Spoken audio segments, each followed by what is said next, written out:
Subscribe to our channel by clicking the subscribe button. Click the bell button and enjoy the latest uploads from our channel.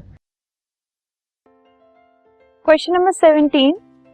Convert the temperature given है एक हमें of 100 degree Celsius, ठीक है, into kelvin scale. इस degree Celsius के temperature को हमें kelvin scale में कन्वर्ट करना है, ठीक है.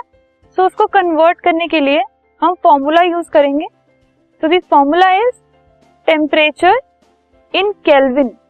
जो केल्विन का टेम्परेचर है वो निकलेगा कैसे, जो सेल्सियस का टेम्परेचर है उसमें 273 को प्लस कर. तो सेल्सियस का हमें गिवन है 100 प्लस 273 अगर हम करेंगे तो केल्विन का टेम्परेचर हमारे पास आ जाएगा 373 केल्विन.